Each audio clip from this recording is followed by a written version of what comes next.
In this video, I will show you how to check the creation date of a Telegram group or channel. So without further ado, let's get started. First, open the Telegram group or channel that you want to check.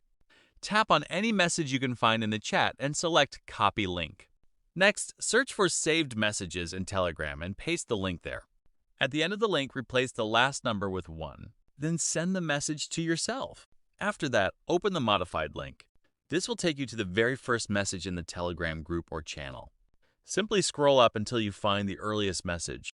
The date of that message will show when the group or channel started posting content. As you can see in this example, the channel was created on October 14th. If the year is not displayed, just tap on the date. A calendar will appear, allowing you to see the exact month, day, and year the Telegram group or channel was created. And that's it for this tutorial. If you found this video helpful, please don't forget to like, share, and subscribe to my YouTube channel for more informative videos. Thank you for watching, and see you in the next video.